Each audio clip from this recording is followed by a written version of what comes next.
మనకందరికీ కూడా బాగా పరిచయమైన భాగమే 1వ కొరింథీ పత్రిక 15వ అధ్యాయము 3వ వచనాన్ని మనమందరం కూడా కలిసి చదువుకుంటాము. నాకు ఇవ్వబడిన ఉపదేశమును మొదట మీకు అప్పగించి తిని, అదేమనగా లేఖనముల ప్రకారము క్రీస్తు మన పాపముల నిమిత్తము మృతి పొందెను, సమాధి చేయబడెను, లేఖనముల ప్రకారము 3వ దినమున లేపబడెను. ప్రార్థన చేసుకుంటాం.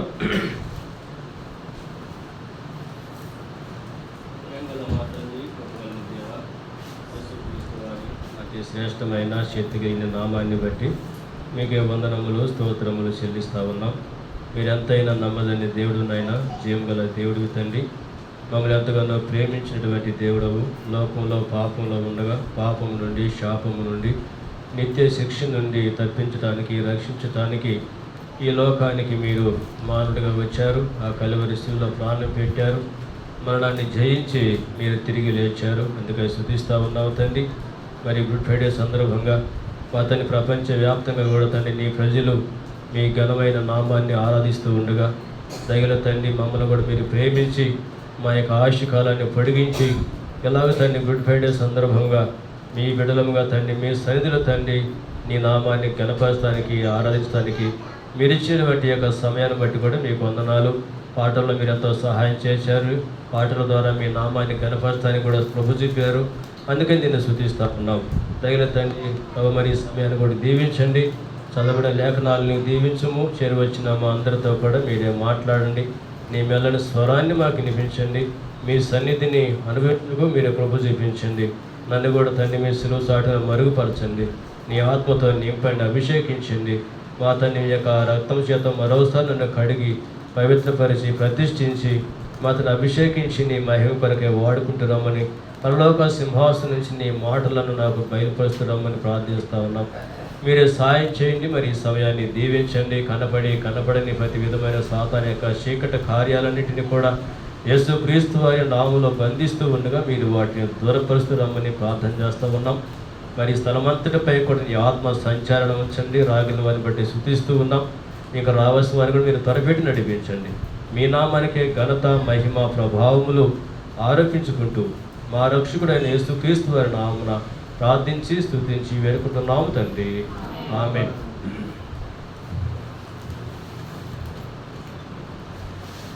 ఈరోజు గుడ్ ఫ్రైడే సందర్భంగా మరి ప్రపంచవ్యాప్తంగా కూడా మరి దేవుని యొక్క ప్రజలు మరి పండగగా మరి ఆచరించేవారుగా ఉంటారు. మరి గుడ్ ఫ్రైడే మరి సంవత్సరం అంతట్లో కూడా ఏ శుక్రవారాన్ని కూడా గుడ్ ఫ్రైడే అంటలేదు. కేవలము ఈ శుక్రవారాన్ని మాత్రమే గుడ్ ఫ్రైడేగా భావిస్తూ ఉన్నారు. కాబట్టి సాధారణంగా ఒక వ్యక్తి చనిపోయిన దినాన మరి గుడ్ లేటే మంచి అనే పదాన్ని వాడరు కదా. కానీ యేసు ప్రభు వారు చనిపోయిన దినాన్ని మరి ఏమని వాడుతూ ఉన్నారంటే గుడ్ అంటే మంచిది అని వాడుతూ ఉన్నారు. ఎందుకునంటే మరి యేసు ప్రభు వారి లోకంలో మరి చనిపోవటం అనేది సమస్త మానవాళికి ఎంతో ఆశీర్వాదాన్ని తెచ్చింది.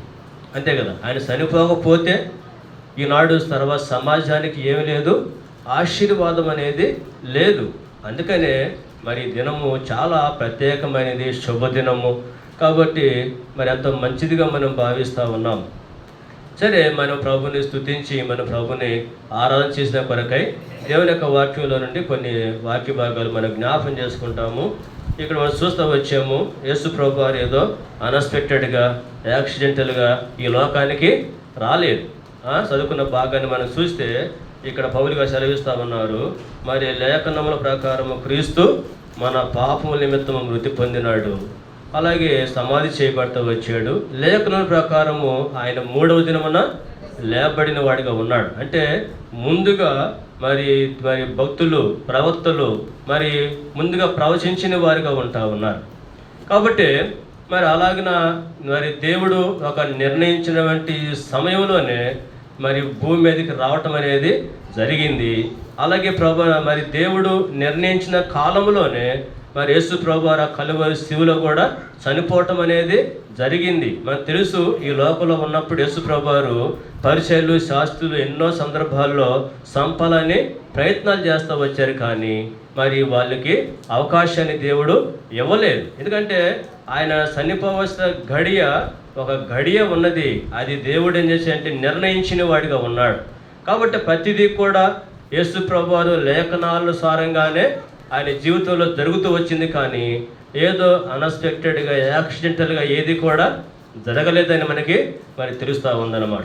సరే, మరి ఈ సమయంలో మరి యేసు ప్రభు యొక్క శిలువ మన జీవితంలో తీసుకొచ్చినటువంటి కొన్ని ఆశీర్వాదాలు, లేదంటే యేసు ప్రభు వారి కలువరి శిలువలో కాచినటువంటి ఆ రక్తము ద్వారా మనం పొందినటువంటి మరి కొన్ని ఆశీర్వాదాలను మనం జ్ఞాపం చేసుకొని మనం ప్రభువుని మనము ఆరాధన చేస్తాం. చూడండి, మరి వారికి చేసిన భాగాలే చూద్దాము. 1వ యోహాను పత్రిక 1వ అధ్యాయము 7వ వచనంలో మాట రాయబడతా ఉంది. యోహాను రాసిన మొదటి పత్రిక 1వ అధ్యాయము 7వ వచనాన్ని చూస్తే, అయితే ఆయన వెలుగులో ఉన్న ప్రకారము మనమును వెలుగులో నడిచినట్లా మనం అన్యోన్య సహవాసము గలవారమై ఇందుము. అప్పుడు ఆయన కుమారుడైన యేసు రక్తము ప్రతి పాపం నుండి మనలను పవిత్రునిగా చేయను. కాబట్టి ఆయన కుమారుడైన యేసు రక్తం ఏం చేస్తుందంట? ప్రతి పాపాన్ని కూడా కడిగి పవిత్రపరుస్తుంది. కాబట్టి సిలువలో యేసు ప్రభువారు చేసిన గొప్ప బలియాగము, కాచినటువంటి ఆ యొక్క రక్తము మన జీవితాల్లో చేస్తున్నటువంటి ఒక శ్రేష్టమైన కార్యం ఏంటంటే ప్రతి పాపాన్ని కూడా ఏం చేస్తూ ఉంది? కడుగుతూ ఉంది. ఇప్పుడు ఈ వైట్ అండ్ వైట్లో ఉన్నానుకోండి, ఒక చిన్న డ్రాప్ కూడా ఇక్కడ ఉందనుకోండి, అది స్పష్టంగా అనేకులకు అది కనిపిస్తూ ఉంటుంది. బహుశా మనకి కనబడకపోవచ్చు, కానీ మన హృదయంలో ఉన్న పాపం అనేది దేవునికి అది ఎంతో క్లియర్గా స్పష్టంగా అది కనిపిస్తూ ఉంటుంది. కాబట్టి ప్రతి పాపాన్ని కూడా కడిగే శక్తి దేనికి ఉందంటే యేసు క్రీస్తు వారు కలువరి శిలువలో కాచినటువంటి ఆ రక్తానికి మాత్రమే ఉందన్నమాట. కాబట్టి మనం కూడా ఈ లోకంలో ఆ రక్తం చేత కడగబడినాం. కాబట్టి కడగబడింది మళ్ళీ కనిపించిద్దా? కడగబడింది మళ్ళీ కనిపించిద్దా? కనపడదు కదా. కడిగబట్టి ఇంకేంది, ఇంక అక్కడ ఎలాంటిది కనిపించదు అనమాట. అలాగ ప్రభు మనలో ఉన్న ప్రతి పాపాన్ని కూడా ప్రభు ఏం చేశారు? కడిగిన వాడిగా ఉన్నాడు. కాబట్టి కడగడం అంటే చూడండి, మన జీవితంలో మనం చేసిన అపరాధాలు, దోషాలు ఏ విధంగా అంటుకుంటా ఉన్నాయనేది కూడా చూద్దాము. ఒక మాట చూద్దాము. హెబ్రీ పత్రిక 9వ అధ్యాయం 14వ వచనంలో మాట చదువుతాము. హెబ్రీ పత్రిక 9వ అధ్యాయం 14వ వచనాన్ని చూస్తే, నిత్యుడగు ఆత్మ ద్వారా తను తాను దేవునికి నిర్దోషినిగా అర్పించుకొనిన క్రీస్తు యొక్క రక్తము నిర్జీవకిలను విడిచి జీవగల దేవుని సేవించుటకు మీ మనస్సాక్షిని ఎంతో ఎక్కువగా శుద్ధి చేయను. కాబట్టి యొక్క ప్రభుని యేసు క్రీస్తు కాచిన రక్తం అంట ఏం చేస్తుంది? మనస్సాక్షిని ఎంతో ఎక్కువగా శుద్ధి చేస్తూ ఉంది. అంటే మనం చేసిన పాపములు, అపరాధాలు వేస్తాయంటే మనస్సాక్షి మీద వెళ్ళి అంటుకుంటా ఉన్నాయి. అందుకనే ఆయన యొక్క రక్తం ఏం చేస్తుందంటే మన యొక్క మనస్సాక్షిని ఏం చేస్తుందంట? ఎక్కువగా శుద్ధి చేస్తూ ఉంది. అలా శుద్ధి చేయటం వలనే మనం ఏం చేస్తున్నామంటే నిర్జీవ కీలను విడిచిపెట్టి జీవగల దేవుడిని మనము సేవిస్తూ ఉన్నాం. జీవగల దేవుడిని మనం వేస్తున్నామంటే ఆరాధించే వారిగా ఉంటా ఉన్నాం. అట్టి ఆరాధన దేవుడు అంగీకరించేవాడిగా ఉంటా ఉన్నాడు. కాబట్టి ప్రతి పాపాన్ని కడుగుతుంది. అలాగే అది మనస్సాక్షి మీద ఉన్న ప్రతి దోషాన్ని కూడా ఏం చేస్తూ ఉంది? అది కడుగుతూ ఉంది. అందుకని 2వ కొరింథీ పత్రిక 7వ అధ్యాయం 1వ వచనం చూస్తే అక్కడ మాట రాయబడతాము. చూడండి, 2వ కొరింథీ పత్రిక 7వ అధ్యాయం 1వ వచనాన్ని గమనిస్తే అక్కడ మాట రాయబడతా ఉంది. ఆ చివరి భాగంలో చదువుదాము. ప్రియులారా, మనకి ఈ వాగ్దానాలు ఉన్నవి కనుక దేవుని భయముతో పరిశుద్ధతను సంపూర్తి చేసుకొనుచు శరీరమునకును ఆత్మకును కలిగిన సమస్త కల్మషము నుండి మనలను పవిత్రునిగా చేసుకుందాం. దేకంట శరీరమునకును ఆత్మకును కలిగిన సమస్త కల్మషం అంటే మనం చేసే పాపములు, అపరాధాలన్నీ కూడా మన శరీరం మీదకి వెళ్తూ ఉన్నాయి. అలాగే మనకు ఆత్మ మీద కూడా వెళ్తూ ఉన్నాయి. అంటే ఆత్మకని శరీరానికి కలిగినటువంటి సమస్త కల్మషాన్ని కూడా ఈ రక్తం ఏం చేస్తూ ఉంది? కడిగి శుద్ధి చేస్తూ ఉంది. కాబట్టి మనం ఈనాడు ఎంతో సంతోషంగా, సమాధానంగా ఎంత ఉత్సాహంగా మనము దేవుణ్ణి ఏం చేస్తూ ఉన్నాము, ఆరాధన చేస్తూ ఉన్నాం. కాబట్టి మన మనస్సాక్షిని కడుగుతూ ఉంది, అలాగే మన శరీరాన్ని కూడా కడుగుతూ ఉంది, ఆత్మను కూడా ఈ రక్తం ఏం చేస్తూ ఉంది, కడుగుతూ ఉందన్నమాట. కాబట్టి మనకి నాడు ప్రభుని సమీపించి ఆయన మనము ఆరాధించేటువంటి వారంగా ఉంటా ఉన్నాం. కాబట్టి ఎందుకనంటే అంత శక్తి ఈ రక్తానికి ఎందుకు ఉందంటే ఇందా పాటలు కూడా పాడుతూ వచ్చాం. ఆ పాట సారాంశమే మరి యొక్క వాక్య పరిచర్య కూడా. కాబట్టి ఎలాంటి రక్తం అంటే అది నిర్దోషమైనది, అమూల్యమైనది, నిర్దోషమైనది, నిష్కలంకమైనది, గొర్రెపిల్ల వంటి క్రీస్తు రక్తము చేత మనం ఏం చేయబడతా వచ్చామంట, విమోచించబడిన వారం. కాబట్టి ఆ రక్తము ద్వారా మనకేమొచ్చిందంటే పాప క్షమాపణ వచ్చింది. ఆనాడు ప్రభువు యేసుక్రీస్తు వారు ఆ కలువరిశిల్లో ఎంత గొప్ప త్యాగం చేశాడు. మన యొక్క అతిక్రమ కీళ్ళను బట్టి ఆయన గాయపరచబడ్డాడు, మన దోషాలను బట్టి ఆయన నలుగొట్టబడ్డాడు. మన సమాధానమైన శిక్ష అతని మీద పడింది. అతను పొందిన దెబ్బల చేత మనకేమొచ్చింది, స్వస్థత వచ్చింది. ఏ స్వస్థత వచ్చింది? ఆత్మ సంబంధమైన స్వస్థత. అంటే పాపాలకి ఏమొచ్చింది, పరిహారం అనేది మనకి వచ్చింది. ఇంకా నీ జీవితంలో ఇలాంటి పరిహారము, ఇలాంటి శుద్ధి కలగకపోతే ఏం చేయాలా? యేసు ప్రభు యొక్క రక్తాన్ని కోరుకోవాలి. అయ్యా, నన్ను ప్రేమించి నా కొరకు ఈ లోకానికి వచ్చి ఆ కలువరిశిలో ప్రాణం పెట్టే రక్తంగా వచ్చావు నాయన, అది ఎంతో అమూల్యమైనది, నిర్దోషమైనది. అట్టి రక్తం నా మీద కూడా ప్రోక్షించు, నన్ను కడుగు, నాలో దోషాన్ని అంతటిని కూడా పరిహరించమని ప్రభువుని అడిగితే ప్రభు ఏం చేస్తాడు? నిన్ను సంపూర్ణంగా నిన్ను కడుగుతాడు. ఎవరైతే కడగబడతారో, క్షమించబడతారో అలాంటి వారి ఈ లోకంలో ధన్యులు. అవును కదా? తన అతిక్రమలకు పరిహారం పొందినవాడు, తన పాపులకు ప్రాయశ్చిత్తం పొందినవాడు ధన్యుడని దేవుని యొక్క వాక్యము తెలియజేస్తూ ఉంది. కాబట్టి అట్టి ధన్యతలోకి నువ్వు రావాలంటే యేసుక్రీస్తు ప్రభుని ఏం చేయాలా? మరి అంగీకరించాలి. ఆయన యొక్క రక్తం చేత కడగబట్టాలని నువ్వు ఇష్టపడాలి. అప్పుడేం చేయబోదంటే తూర్పుకి పడమటికి ఎంత దూరమో మన యొక్క దోషాలు పాపనేసైనా అంత దూరం చేస్తాడు. చూశారు కదా? ఇంకెన్నడూ మరి యెషయా గ్రంథంలో కూడా దేవుడు సెలవిస్తున్నాడు, నేనే నా చిత్తానుసారంగా నీ అతిక్రమలను తుడిచివేసి ఉన్నానంట వచ్చాడు. కాబట్టి అలా ఇంకెన్నడూ కూడా కనబడకుండా మరి ప్రభు మన యొక్క దోషాలంటే కూడా ఆయన కడిగిన వాడిగా ఉన్నాడు, పవిత్రపరిచిన వాడిగా ఉన్నాడు. అందుకని యేసు రక్తము ప్రతి పాపము నుండి మనల్ని ఏం చేస్తుందంట, పవిత్రులుగా చేస్తుంది. అందుని బట్టి మనం ప్రభువుని ఏం చేయాలంటే ఆరాధించవలసిన వారిగా ఉన్నాం. అలాగే మరొక భాగాన్ని కూడా మనం చూస్తే చూడండి, మరి ఆయన యొక్క రక్తము, ఆయన యొక్క శిలువ కార్యము ఏం చేస్తూ వచ్చిందో ఎఫెసీ పత్రికలో నుంచి కూడా మాట చూద్దాము. ఎఫెసీ రాసిన పత్రిక పౌలు గారు 2వ అధ్యాయము 3వ వచనం, 2వ అధ్యాయము 13వ వచనం చదువుదాం. 2:13 అయినను మునుపు దూరస్తులైన మీరు ఇప్పుడు క్రీస్తు యేసునందు క్రీస్తు రక్తం వలన సమీపస్తులై ఉన్నారు. ఆయనకు రక్తం ఇంకా మనల్ని ఏం చేసిందంటే దూరస్తులమైన మనలను, ఒకప్పుడు మనము దూరస్తులం, దేవునికి ఎంతో దూరంగా జీవిస్తూ ఉన్నవారు. అయితే ఆయన యొక్క రక్తం చేత మనం కడగబట్టు ద్వారాగా ఈనాడు ప్రభువుని మనం ఏం చేస్తున్నామట, సమీపించే వారుగా ఉంటా ఉన్నాం. కాబట్టి పాత నిబంధన కాలంలో కూడా మరి ఒక నిబంధన ఉంటా ఉండేది, అంటే వాళ్ళు దూరంగా ఉండాల్సిందే అని చెప్పేసి నిర్ణయిస్తూ వచ్చారు. చూడండి, లేవి కాండంలో నుంచి మాట చదువుతాము. లేవి కాండములో నుంచి 20వ అధ్యాయము, లేవి కాండము 20వ అధ్యాయము 18వ వచ్చి నుంచి మనం చూస్తే కొన్ని వచనాలు. లేవి కాండము 21వ అధ్యాయము 18 చదువుతాం. 18 నుంచి ఏలనగా ఎవరిది కలంకం ఉండనో వాడు గుడ్డివాడే కానీ, కుంటివాడే కానీ, ముక్కిడివాడే కానీ, విపరీతమైన అవయములు గలవాడే కానీ, కాలైనను చేయనను విరిగిన వాడే కానీ, గూనివాడే కానీ, గుజ్జువాడే కానీ, కంటిలో పువ్వు గలవాడే కానీ, గజ్జి గలవాడే కానీ వృషములు కలిగిన వాడే కానీ సమీపించకూడదు. చూశారు కదా? ఏం చేయాలట?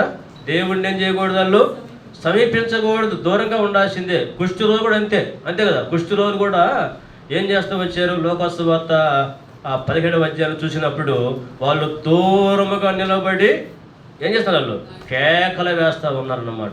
కాబట్టి అలాంటి దూరంగా ఉండాల్సిందే. అయితే ప్రభు యొక్క రక్తము మనల్ని ఏం చేస్తూ వచ్చింది?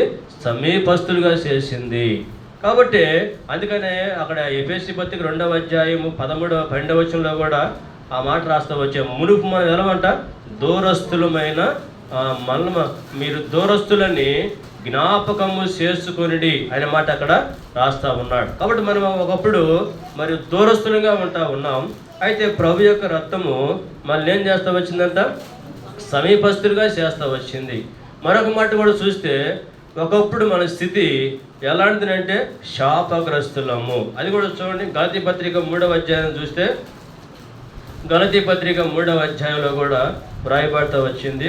10వ వచనం చదువుదాం. 10వ వచనాన్ని చూస్తే 3:10 ధర్మశాస్త్రము విధించిన కీలకు సంబంధులందరూ శాపమునకు లోనై ఉన్నారు. కాబట్టి మనం అందరం కూడా ఒకప్పుడు ధర్మశాస్త్రానికి లోనైన వారం కనుక ఎవరు మనందరూ కూడా శాపగ్రస్తులమని ఇక్కడ వ్రాయబడతా వచ్చింది. అలాగే 10వ వచనంలో ధర్మశాస్త్ర గ్రంథమందు వ్రాయబడిన విధులన్నీ చేయుట యందు నిలకడగా ఉండని ప్రతి వాడును శాపగ్రస్తుడు. కాబట్టి ధర్మశాస్త్రం మన మీద ఏమని ముద్రేసిందంటే నువ్వు శాపగ్రస్తుడివి అని ముద్రేసింది.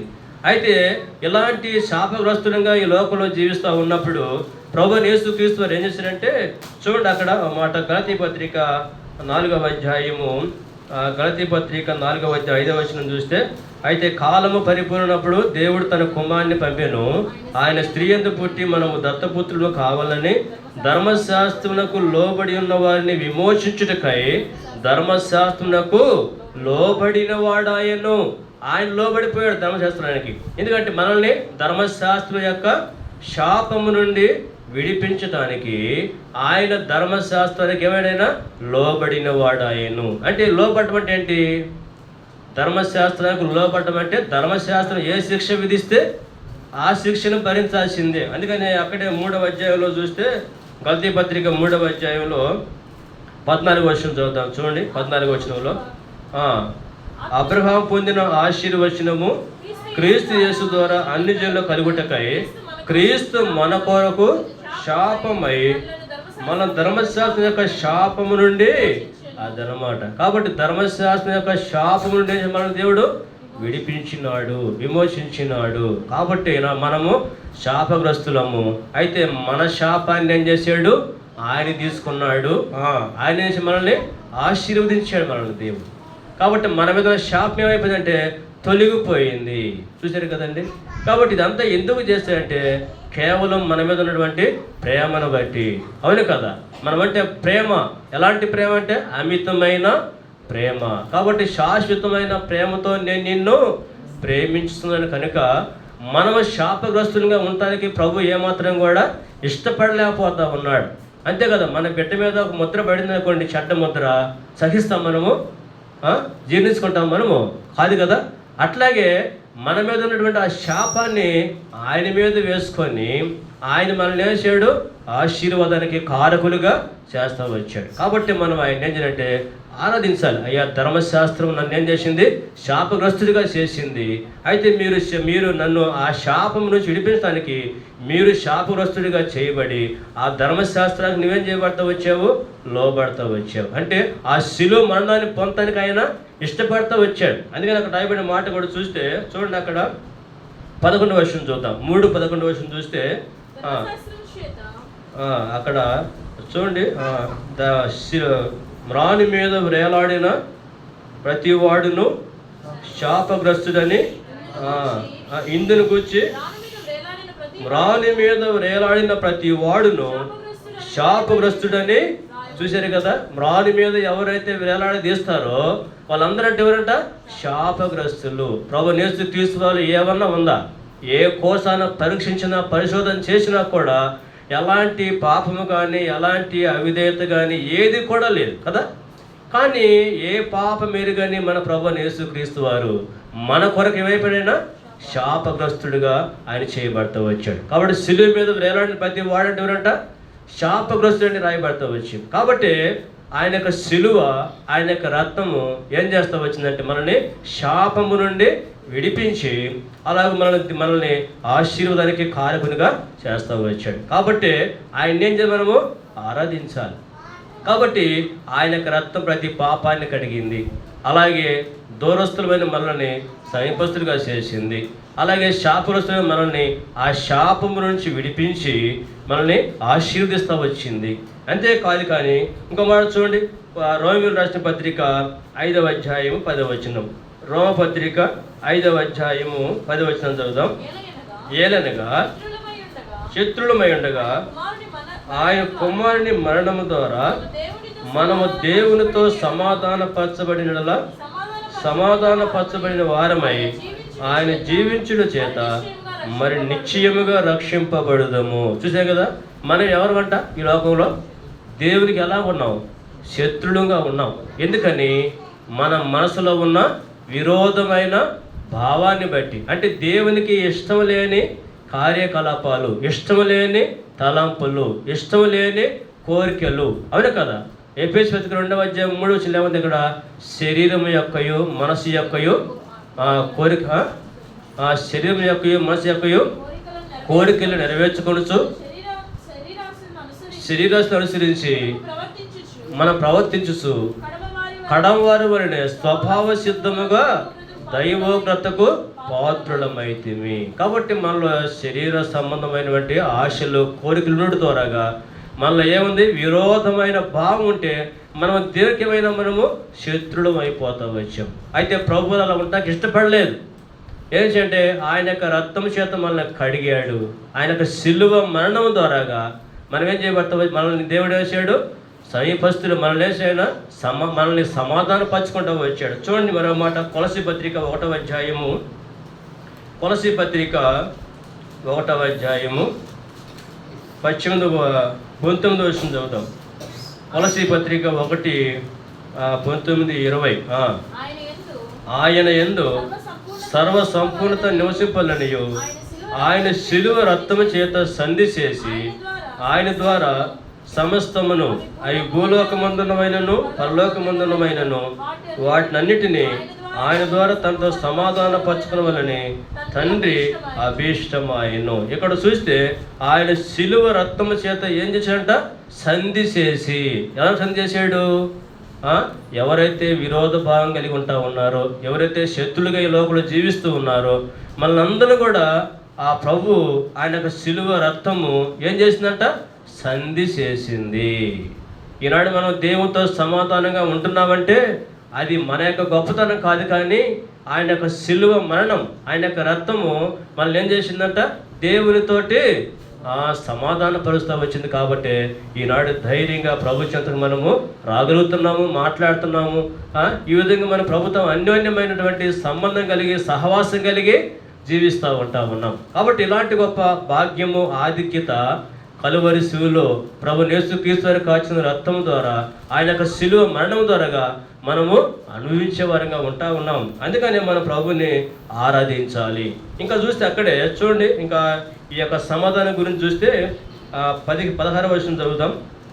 2వ అధ్యాయం 16 వచనము. ఎఫెసీ పత్రిక 2వ అధ్యాయం 16 వచనం చూస్తే, తన శిలువ వలన ఆ ద్వేషమును సంహరించి దాని ద్వారా వీరిద్దరిని ఏక శరీరముగా చేసి దేవునితో సమాధానపరచవలని ఇలాగ చేసిన కనుక ఆయనే మనకు సమాధాన కారకుడై. చూసారా? కాబట్టి ఇక్కడ చూస్తే తన శిలువ వలన ఏం చేద్దంట? తన శిలువ ఏం చేస్తూ వచ్చింది? ఆ ద్వేషమును సంహరించి. ఏ ద్వేషాన్ని? యూదులని అలాగే అన్ని జనులని, ఈ భేదాన్ని ఏం చేసింది? సంహరించింది అనమాట. అంటే ఇప్పుడు అన్ని జనులు, యూదులందరూ కూడా అంటే ఒకటే. అంతకుముందు యూదులు వేరుగా ఉండేవాళ్ళు, అలాగే అన్ని జనాంగము వేరుగా ఉండేవారు. అయితే ఇప్పుడు ఇద్దరిని కూడా ఏం చేసిందంటే ఉభయులను ఏకంగా చేస్తూ వచ్చింది. ఏంటో చేసింది? ఆయన యొక్క శిలువ మరణం, ఆయన యొక్క రక్తం. కాబట్టి ఈనాడు మనం దేవునితో సమాధానం, దేవుని యొక్క ప్రజలతో కూడా మనకి సమాధానం కలిగి ఉన్నాం. కాబట్టి ఈనాడు కులమని, మతమని ఇలాంటి భేదము లేదు. ఉందామన్నా? యూదుడని దాసుడని అలాగే ఎలాంటి భేదాభిప్రాయము లేకుండా ప్రభువారు మనల్ని ఏం చేస్తూ వచ్చాడు? ఐక్యం చేస్తూ వచ్చాడు. కాబట్టి మనం ప్రభువుని ఏం చేయాలంటే ఆరాధించవలసిన వారిగా ఉన్నాం. కాబట్టి ఇక్కడ ఆయన యొక్క శిలువ మరణము లేదా ఆయన యొక్క రక్తము మనల్ని ఏం చేస్తూ వచ్చిందంటే మరి దేవునితోటి సమాధానాన్ని చేస్తూ వచ్చింది. మరో మాట చూద్దాం, చూడండి. హెబ్రీ పత్రిక 2వ అధ్యాయము 14వ వచనం చదువుదాం. హెబ్రీ పత్రిక 2వ అధ్యాయం 14వ వచనము. కాబట్టి ఆ పిల్లలు రక్తం మాంసం గలవారైనందున ఆ ప్రకారమే మరణం యొక్క బలము గలవారిని, అనగా అపవాదిని మరణము ద్వారా నశింపచేయుటకును జీవితకాలం అంతయు మరణ భయం చేత దాస్యం లోబడిన వారిని విడిపించుటకును ఆయన కూడా రక్తం మాంసములలో పాలివాడాయను. కాబట్టి ఇక్కడ చూస్తే ఆయన యొక్క సిలువ మరణం ఏం చేస్తూ వచ్చిందంటే అపవాదిని నశింపజేసింది. ఏం చేసింది? అపవాదిని నశింపజేసింది. కాబట్టి అపవాదిని జయించింది అన్నమాట. కాబట్టి మరి అపవాది మనకంటే బలమైన వాడు, అవును కదా? మనకంటే బలమైన వాడా బలహీనుడా? బలమైన వాడే కదా. అయితే అపవాదిని నశింపజేసింది ఏంటంటే యేసుక్రీస్తు ప్రభువు యొక్క శిలువ మరణం. ఎందుకు అపవాదిని అలాగున నశింపజేస్తూ వచ్చిందంటే ఆయన ప్రజలమైన మనకు అపవాది మీద మనకి విజయాన్ని ఇవ్వటానికి ఆయన అపవాదిని ఏం చేస్తూ వచ్చాడు? నశింపజేసిన వాడిగా ఉన్నాడు. అందుకనే ప్రకటన గ్రంథంలో కూడా మాట మనకు జ్ఞాపం చేసుకుంటే చూడండి. ప్రకటన గ్రంథము 12వ అధ్యాయము 11వ వచనాన్ని చూస్తే అక్కడ మాట రాయబడతావు. వారు గొర్రెపిల్ల రక్తమును బట్టి తామిచ్చిన సాక్షిని బట్టి వారిని జయించున్నారు కానీ మరణం వరకు తమ ప్రాణములను ప్రేమించిన వారు కాదు. కాబట్టి వారు గొర్రెపిల్ల రక్తమును బట్టి తామిచ్చిన సాక్షిని బట్టి వారిని జయించి ఉన్నారు. కాబట్టి మనకి జయ జీవితం ఇచ్చాడు. దేన్ని బట్టి ఇచ్చాడంటే ఆయన యొక్క శిలువ మరణం ద్వారాగా, ఆయన యొక్క రక్తం ద్వారాగా. కాబట్టి ఇక నీ జీవితంలో మరి అపవాది మీద విజయం లేకపోతే ఏం చేయాలా? ఆయన యొక్క శిలువ మరణాన్ని మనం ఏం చేయాలా? అనుభవించే వారంగా ఉండాలి. ఆయన యొక్క రక్తం ద్వారాగా దాని మీద మనం ఏం చేయాలా? విజయాన్ని పొందే వారంగా ఉండాలి. కాబట్టి మరి అలాగున శత్రువైన అపవాది మీద కూడా మనకు విజయం ఎలాగ వస్తూ వచ్చిందంటే యేసు ప్రభువు యొక్క శిలువ మరణము, లేదంటే ఆయన కాచిన బట్టి రక్తము ద్వారాగా మనకు దేవుడు గొప్ప విజయాన్ని చేకూర్చిన వాడిగా ఉన్నాడు. అందుని బట్టి మన ప్రభుని కూడా ఏం చేయాలంటే ఆరాధించాలి. కాబట్టి ఇక్కడ ఆయన యొక్క శిలువ లేదంటే ఆయన యొక్క మరణము, ఆయన యొక్క రక్తము ద్వారాగా మనం పొందే ఆశీర్వాదాలు మనం చూస్తూ ఉంటే మొట్టమొదటిగా ఏ విధంగా మనం మేలు పొందుతా ఉన్నాము? యేసు రక్తం ఏం చేస్తూ వచ్చింది? ప్రతి పాపాన్ని కడిగి పవిత్రపరుస్తూ వచ్చింది. నెంబర్ 2 చెప్పండి. దూరస్తులమైన మనలను సమీపస్తులుగా చేసింది. ఆ తర్వాత శాపానికి లోనైన మనలను ఆ శాపం నుండి విడిపించి మనల్ని ఆశీర్వదిస్తూ వచ్చాడు ప్రభు యేసుక్రీస్తు యొక్క శిలువ మరణం ద్వారా. తర్వాత మనము శత్రులమై ఉండగా దేవునితో మనల్ని ఏం చేసింది? ఆయన యొక్క రక్తము, ఆయన యొక్క శిలువ మరణము సమాధాన పరిచింది, సంధి చేస్తూ వచ్చింది. ఇంకా ఏం చేసింది? శత్రువైన అపవాది మీద మనకి ఏమొచ్చింది? విజయాన్ని ఇచ్చింది అనమాట. ఆయన యొక్క రక్తాన్ని బట్టి కూడా మనకి ఏమొస్తా వచ్చింది? విజయాన్ని ఇస్తూ వచ్చింది. నేను చిన్న మాట చెబుతా, నిద్రపోతాం కొంతమంది నిద్రపోవడానికి. మా ఊర్లో ఒకసారి ఏం జరిగిందంటే విజయం అనే దాని గురించి ఏంటంటే ఒకసారి మేము యవనస్తులు ఇట్లా యవనస్తు చదువుకుంటూ ఉండాము. మరి నైట్ 12 గంటలకి మందులోనే మేము నిద్రపోతూ ఉంటాం. సుమారు 10 మంది ఉన్నాంలే యవనస్తులమే. అయితే ఒక సహోదరికి దయ్యం పట్టింది, లాక్కొస్తే ఇక్కడ గొడవ చేస్తూ ఉంది, కింద పడి దొల్లాడుతూ ఉంది, రకరకాలుగా మరి చేస్తూ ఉందన్నమాట. చేస్తూ ఉంటే అందులో కొంతమంది ఉన్నాం, 2-3 ఉన్నాం. గట్టిగా మేమేం చేసామంటే పడుకోబెట్టి ప్రార్థన చేస్తూ ఉన్నాం, ప్రభా విడిపించమని చెప్పేసి ప్రార్థన చేస్తూ ఉన్నాం. ఈలోగా ఆ దయ్యం పెట్టిన సహోదరి ఏం చేసిందంటే నాకు దాహం వేస్తుంది, నీళ్ళు తెండి అంటూ ఉందన్నమాట. వాళ్ళ బంధువులు వేసారంటే నీళ్ళు తెచ్చి ఇపోతూ ఉంటే మేము ఈపోతూ ఉంటే ఇవ్వద్దమ్మా, ఇటు తీసుకురామని చెప్పాము. వాటర్ తెచ్చిన తర్వాత మరి మేమేం చేసామంటే ఇచ్చేటప్పుడే లాక్కుంటుంది, ఏది గ్లాసుని లాక్కుంటుంది, ఎందుకంటే తాగడానికి ఈతని చెప్పి తీసుకొచ్చాము. చూసిన తర్వాత మేము ప్రార్థన చేసాం, ప్రభా ఈ నీటిని నీ రక్తంగా మార్చు ప్రభా, ఈ బిడ్డకి ఇస్తా ఉన్నాం, సంపూర్ణమైన విడుదల తెచ్చే ప్రభా అని చెప్పేసి ప్రార్థన చేసి అలాగూ ఆ నీటిని మళ్ళీ ఇస్తుంటే నాకు వద్దు అంటుంది. ఎందుకు ఇందాక లాక్కుంటే గ్లాస్ అంటే అమ్మో అది యేసు రక్తం, అది కాబట్టి సాతానికి యేసు రక్తం అంటే భయం. కాబట్టి ఆయన యొక్క రక్తం ద్వారా మనకేమొస్తుంది? విజయం, అపవాది మీద విజయం. కాబట్టి మన జీవితంలో ఆయన యొక్క రక్తాన్ని మనం కోరుకునే వారంగా ఉండాలి. ఆయన యొక్క రక్తంలో ఏముంది? శక్తి ఉంది. ఆ శక్తి ద్వారానే శత్రువు మీద మనకి దేవుడు ఏమిస్తున్నాడు? విజయాన్ని ఇస్తూ ఉన్నాడు. కాబట్టి అలాగే విజయాన్ని పొందే వారంగా ఉంటా ఉన్నాం. సరే, మరొక మాట కూడా మనం జ్ఞాపం చేసుకుంటే ఆయన యొక్క శిలువ మరణం ద్వారాగా చూడండి, దేవుని యొక్క వాక్యంలో నుండి మనం చూస్తే హెబ్రీ పత్రిక 10వ అధ్యాయము 19వ వచనం చదువుదాం. హెబ్రీ పత్రిక 10వ అధ్యాయము 19వ వచనం చదువుదాం. సహోదరులారా, యేసు మన కొరకు ప్రతిష్ఠించిన మార్గమున అనగా నూతనమైనదియు జీవం గలదియు ఆయన శరీరమును తెర ద్వారా ఏర్పరచబడిన ఆయన రక్తం వలన పరిశుద్ధ స్థలమునందు ప్రవేశించుటకు మనకు ధైర్యము కలిగి ఉన్నది కనుక. కాబట్టి ఇక్కడ చూస్తే ఆయన రక్తం వలన పరిశుద్ధ స్థలమునందు ప్రవేశించుటకు మనకి ఏమొచ్చింది? ధైర్యం. ఆయన యొక్క రక్తము ద్వారా కడగబడినాం కనుక, ఆయన రక్తం ద్వారా దేవునితో సమాధానం పరచబడతా వచ్చాం కనుక, ఆయన యొక్క రక్తం ద్వారా మనలో శాపం అంతా పోయి దేవుని చేత ఆశీర్వాదం పొందాం కనుక, మనము సైనికులుగా చేయబడతా వచ్చాం కనుక, ఇప్పుడు మనం ఏం చేస్తాం? ధైర్యముగా ఆయన దగ్గరికి మనము వెళ్ళగలుగుతా ఉన్నాం. పరిశుద్ధ స్థలంలో ప్రవేశించడానికి మనకు దేవుడు ఏమిస్తున్నాడు? ఇక్కడ ధైర్యాన్ని ఇస్తా ఉన్నాడు. కాబట్టి ఎవరైతే కడగబడలేదో, ఎవరైతే మనం ఆయన యొక్క రక్తంతో కడగబడకుండా ఉన్నారో, అలాంటి వారు ఏమాత్రం కూడా ప్రభువుని కలుసుకుంటానికి, లేదంటే పరిశుద్ధమైన స్థలంలో ప్రవేశించడానికి వాళ్ళకి ఏం రాదానికి? ధైర్యము రాదు. అందుకనే చూడండి, కొంతమందిని ఆరాధన చేయమంటే ఏం చేయరు? ఆరాధన చేయలేరు. ఎందుకంటే ఇంకా వాళ్ళ హృదయంలో ఏమి లేదంటే పరిపూర్ణమైన కడుగుదల లేదు. కాబట్టి ఆయన యొక్క రక్తం చేత సంపూర్ణంగా వాళ్ళు ఇంకా కడగబడలేదు. కాబట్టి వాళ్ళు ఆరాధన చేయడానికి కానీ, లేదా ప్రభుని మరి ప్రార్థన చేయడానికి కానీ వాళ్ళు ముందుకి రాలేకపోతూ ఉంటారు. కాబట్టి ఇక్కడ పరిశుద్ధ స్థలములో ప్రవేశించడానికి మనకి చూస్తే ఆయన యొక్క రక్తము ద్వారానే మనం కడగబడినాం కనుక, ఈనాడు ధైర్యంగా ప్రభు చెంతకు మనం వెళ్ళి మనం ప్రార్థన చేసేదానికి దేవునికి గొప్ప అవకాశం ఇస్తూ ఉన్నాడు. ఆ దినాల్లో పాత నిబంధన కాలంలో ప్రధాన యాజకుడు మాత్రమే ఏం చేసేవాడు? పరిశుద్ధ స్థలములో ప్రవేశించేవాడు, అంటే అతి పరిశుద్ధ స్థలములో ప్రవేశించేవాడు. కానీ ఎప్పుడైతే ప్రభువు యేసుక్రీస్తు వారు ఆ కలువశిల్లో ప్రాణం పెట్టాడో, మరణించాడో, అప్పుడేం జరిగింది చూడండి. ఇక్కడ ఆది కాండములో ఇక్కడ మత్తయి సువార్త 26వ అధ్యాయంలో చూస్తే ఓ మాట అయిపోయి చూడండి. మత్తయి సువార్త 27వ అధ్యాయం 57వ వచనం చూస్తే అక్కడ మాట అయిపడతా ఉంది. మత్తయి సువార్త 27వ అధ్యాయము 50.